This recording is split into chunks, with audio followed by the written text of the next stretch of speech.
Hello students, welcome to CUET Hindi medium channel. मैं Roshan sir एक बार फिर से आप सभी का स्वागत करता हूं।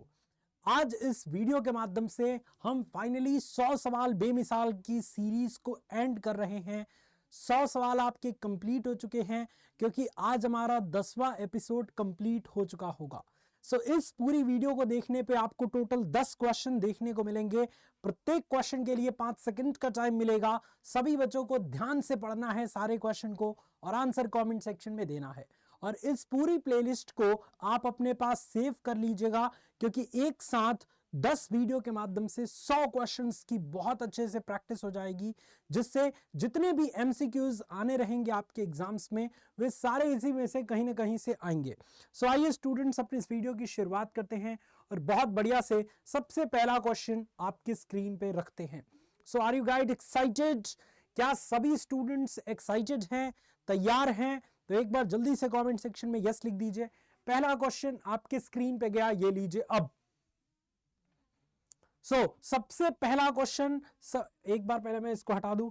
सबसे पहला क्वेश्चन आप सभी स्टूडेंट्स के स्क्रीन पे जा चुका है कि कांच के अवतल लेंस को जब पानी में डुबोया जाता है तब वह हो जाता है कम अभिसारी या कम अपसारी या अधिक अभिसारी या अधिक अपसारी। तो सबसे पहले आप सभी स्टूडेंट्स को यह समझना होगा कि यह जो अवतल लेंस होता है इसकी प्रकृति कैसी होती है। इसकी प्रकृति कैसी होती है तो बेटा अगर बात करें कि अवतल लेंस कैसा होता है तो अवतल लेंस किरणों को अपसरित करता है। तो इसकी प्रकृति अपसारी होती है। अपसारी मतलब डाइवर्स करना, किरणों को फैलाने की प्रवृत्ति होती है। अच्छा, पहले ये वायु में रखा गया है। कांच के अवतल लेंस को यानी कि पहले वायु में है और बाद में उसको पानी में डुबोया जाता है। तो आप सभी जानते हैं कि वायु से अधिक सघन होता है पानी। तो जब भी अवतल लेंस को पानी में डाल देंगे तो उसकी जो अपसारित करने की क्षमता है, जो किरणों को फैलाने की क्षमता है, वो कम हो जाएगी। Option number C is the right answer. जितने भी बच्चों का सी आंसर आया है, कंग्रेचुलेशंस बच्चों, बिल्कुल राइट आंसर आपने दे दिया है। नेक्स्ट क्वेश्चन के लिए तैयार हैं? बहुत मजेदार क्वेश्चन था। रेडी फॉर नेक्स्ट क्वेश्चन बच्चों? यस और नो? यस और नो? Yes sir. ओके, अगला क्वेश्चन आपके स्क्रीन पे गया, ये लीजिए अब। नेक्स्ट क्वेश्चन आपके स्क्रीन पे जा चुका है। इस क्वेश्चन को बढ़िया से पढ़िए और आंसर कमेंट सेक्शन में दीजिए। क्वेश्चन बेटा कह रहा है कि दो उत्तल लेंस को जब एक दूसरे के संपर्क में रखा जाता है तो समतुल्य लेंस कैसा हो जाता है। जैसे मैं आपको बताता हूं, पूरे क्वेश्चन को चित्र के माध्यम से समझाऊंगा। आपके पास दो उत्तल लेंस है इस तरीके से। इन दोनों उत्तल लेंस को जब एक दूसरे के बिल्कुल पास पास रखेंगे और ऐसी स्थिति में अगर हम इसको देखेंगे तो जो संयुक्त लेंस बनेगा उसकी जो फोकस होगी या जो संयुक्त लेंस की प्रकृति होगी वो किस तरह बिहेव करेगा संयुक्त लेंस। तो आप सभी को पता है कि एक पास रखे गए दो लेंसों की संयुक्त फोकस दूरी निकालने का फॉर्मूला 1/f बराबर 1/f1 प्लस 1/f2 होता है। और अगर f1 f2 दोनों का मान पॉजिटिव है, क्योंकि दोनों क्या है, उत्तल लेंस है, और उत्तल लेंस की फोकस बेटा क्या होती है, पॉजिटिव होती है। दोनों पॉजिटिव है तो कैपिटल F का मान भी क्या आ जाएगा, पॉजिटिव। और जब कैपिटल F का मान पॉजिटिव आ जाएगा इसका मतलब क्या है, कैपिटल F क्या है, संयुक्त लेंस की फोकस दूरी। जब संयुक्त लेंस की फोकस दूरी पॉजिटिव है इसका मतलब संयुक्त लेंस भी कैसा व्यवहार करेगा, उत्तल के तरीके से ही व्यवहार करेगा, यानी उत्तल लेंस जैसा ही व्यवहार करेगा। और कॉमन सेंस भी यही कहता है मुन्ना, कॉमन सेंस भी क्या कहता है कि अगर दो लेंस उत्तल हैं तो संयुक्त लेंस भी उत्तल होगा। सिंपल सा कॉन्सेप्ट। अगला क्वेश्चन के लिए रेडी हैं सारे बच्चे? Ready for next question? Okay, अगला क्वेश्चन आपकी स्क्रीन पे गया, ये लीजिए अब।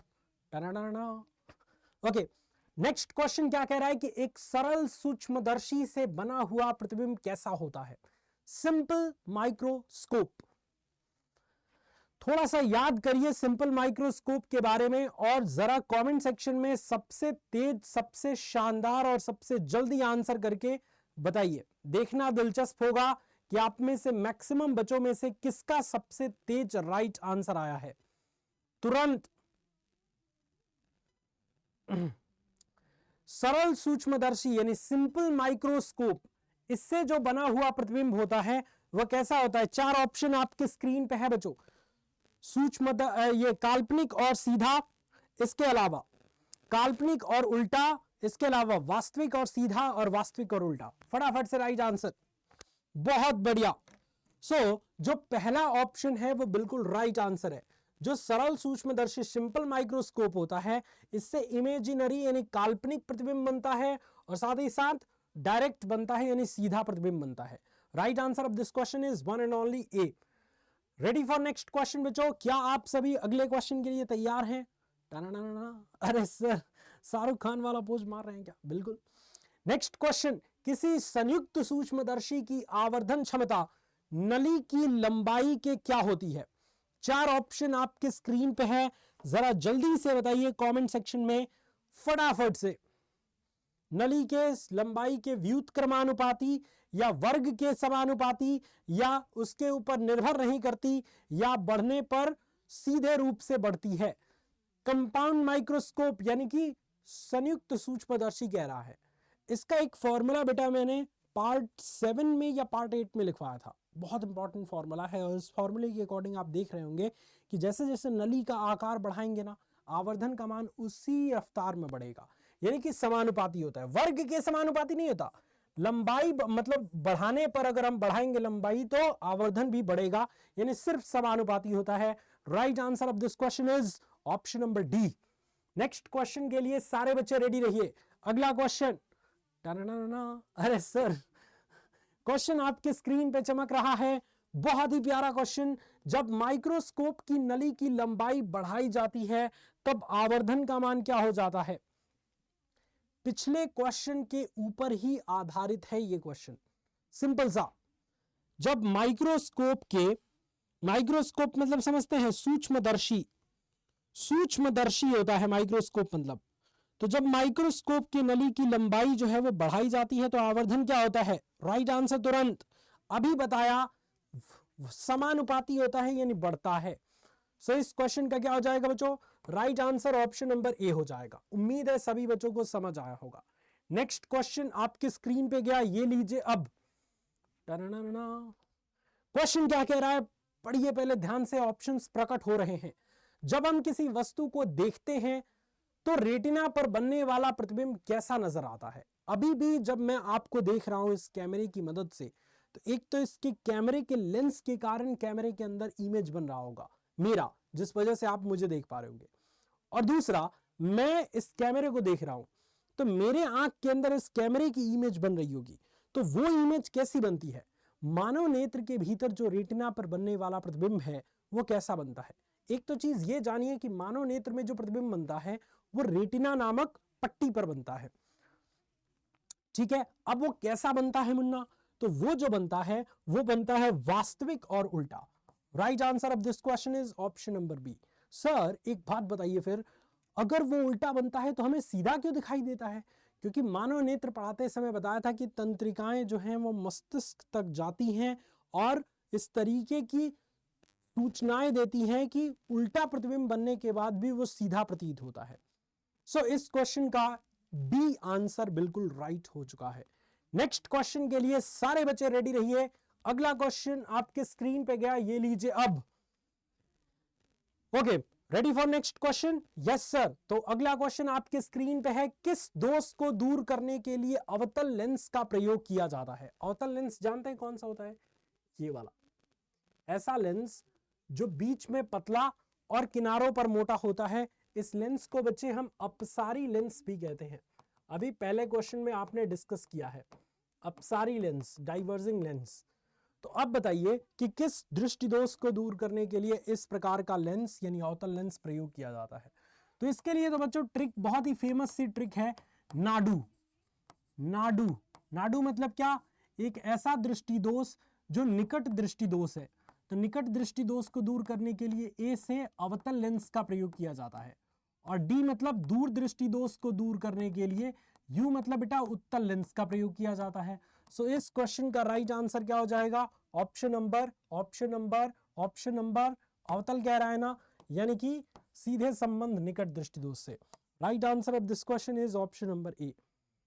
बहुत ही प्यारा क्वेश्चन, बहुत ही ज्यादा प्यारा क्वेश्चन है, मोस्ट इंपॉर्टेंट क्वेश्चन है ये। उम्मीद है सभी बच्चों को अच्छे से समझ आया होगा। अगले क्वेश्चन की तरफ चलते हैं। बहुत प्यारा क्वेश्चन आने वाला है, थोड़ा सा मैं स्टाइल दे दूं। अरे सर, नेक्स्ट क्वेश्चन, परावर्तक दूरदर्शी का अभिदृश्यक, परावर्तक दूरदर्शी का जो अभिदृश्यक होता है वो डैश डैश डैश का एक अवतल दर्पण होता है। कम फोकस दूरी और छोटे द्वारक का, या अधिक फोकस दूरी और छोटे द्वारक का, या कम फोकस दूरी और बड़े द्वारक का, या अधिक फोकस दूरी और बड़े द्वारक का। राइट आंसर क्या होगा, जल्दी से कमेंट सेक्शन में सारे बच्चे बताएंगे।